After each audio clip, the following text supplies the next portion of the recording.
Hello. So recently I picked up a new firearm, a classic type firearm, and this is the Smith Wesson 45-7. And it's a 45 ACP, comes with two 7-round mags, like that. Now, I bought this used for 4 and a quarter, and it came with the two mags and this holster, which, as you can see, doesn't really fit the gun. This is made for a single action revolver, so I don't know why it came with the gun, but that's what the person traded in, and that's what came with the gun. So now I got two factory mags with it, and I ended up finding out that you could find aftermarket mags. So these are Pro Mags, which are okay for quality. These were about like $33 each, where you can also get Triple K makes the mags for it, and they're about $44 each. So I ended up going with the cheaper one because I wasn't sure how they were going to be. So let's see. Let's get the basics. So the weight of it is 28.1 ounces. And the trigger pull, I'll show you that's empty. We'll do single action first, since it's already in single action mode. So I got 5 pounds. It's a pretty smooth trigger too. So now we'll do double action. So 9 pounds, 8 ounces. So it is pretty heavy in double action, but it's nice and smooth. I mean, it says that it's that, but when you fire it, it's almost like firing a car trigger. So it's pretty good. Now, as far as the reset goes, and the reset is right there. So it's a pretty good reset for the trigger. Now, it's got a bobbed hammer like that, and there's the slide release, and then the safety is a decocker. Now, it's double action and single action, but it's got a mag safety. So if you remove the mag, then the gun is pretty much dead. So not something that a lot of people like, but that's what the old Smiths were like. Now, I do love the old Smiths. I do have a few of them. So this is a 659. That was my first 9mm. I have had it for, just about 40 years. And then more recently, I got this, which is a CS9, a Chief Special, and it's 9mm. So this is 14 rounds, and then these were 7 rounds. So single stack mag, very small, compact. This is really similar to the 45 as far as the layout and stuff like that. So this, according to Wikipedia, is a second gen, which number makes sense, because this is a 659, and the third gen they went to 5906. So a lot of the numbers changed when the newer versions come out.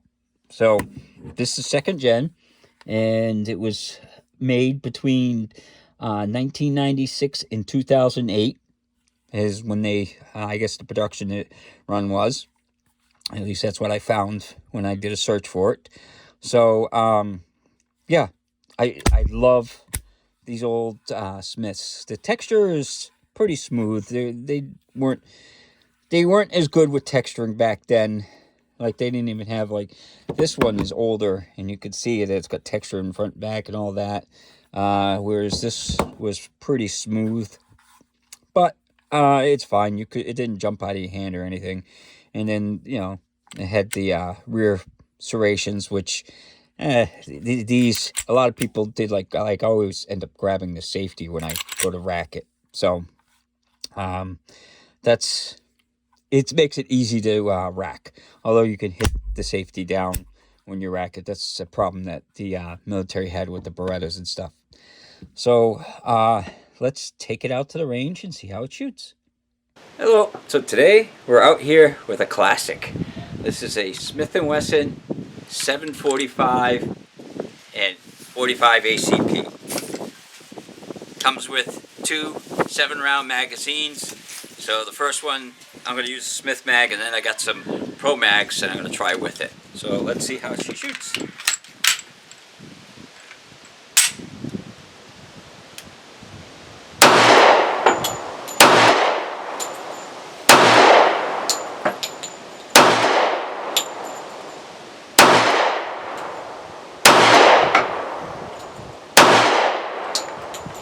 No problem with the first mag. Let's try the Pro mags.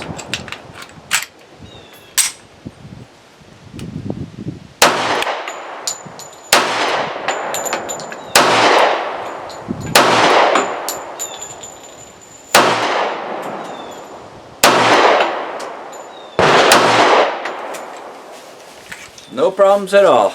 So again, that's the Smith & Wesson 745. It's one of the 2nd gen Smith & Wessons. So out at the range, that's how it did. This was about 10 yards. That's why I was filming. And then I did some slow fire, and I really got the group down. So you could see that it's pretty accurate at 10 yards.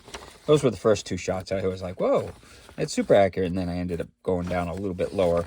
So that's one of the things. This has got 3-dot sights. And I always get screwed up with, trying to aim with the 3-dot sights and stuff. I prefer the Glock box with the sight. But, everybody likes different things.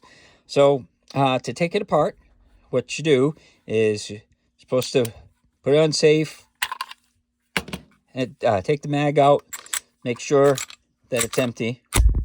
So, and then what you got to do is there's a round part there that you got to go to the notch here, and then push the pin out. This pin is all part of the slide release. So bring it all the way back like that, push it up, and then pull it out. So, and then from there, shut the safety off, pull the slide off, and you've got the double recoil spring, but it's not captive. So, and then the barrel.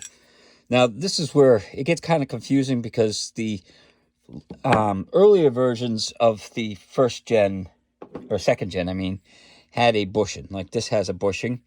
But then they started to go to the bushingless system, like this one, where it's just, they would just have like a bulge there, and that's what would center it around the chamber there, or the side where the front of the barrel is, to try and stabilize it. So, and to put it back together, you just go in reverse. You put the barrel in, and then it's got the little notch there that you slide the spring in, catches the notch, and then you just slide it on. Now, when you slide it on, you got to be careful. See these little things? They stick up, and you got to make sure you push them down, or you're going to mar up the back of the gun, which this person obviously didn't mar it up or didn't use it that much. So you push them down like that, and just slide it on. And then once it's on like that, and you got to pull it back. You're supposed to put the safety on. Then you pull it back to where it's supposed to be, and you put this back in. And there you go. And that's how you put it back together. This one, it's easier than the 9mm that I got. 9mm is pretty rough. This one, because you could see it's like indented there. It's trying to get into it. It's kind of hard to push it out and hold it in place and everything like that. But, that's the way it goes.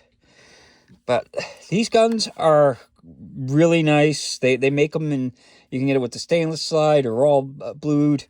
So they come different things. This one's pretty good shape, for this wear. You got holster wear on the slide release and on the safety, and most of the rest of the gun, you end up at the front, but most of it's in pretty good shape. So for the 4 1/4 I paid, I think it's in really good shape for that. But yeah, so this is another one that I add to my collection because I love the old Smiths. I think they're just beautiful guns, and I love shooting them. I think they're really accurate. Now, to show the comparison before I forget, this is a new version of a 7-shot shield. So this is a 7-round magazine like these are.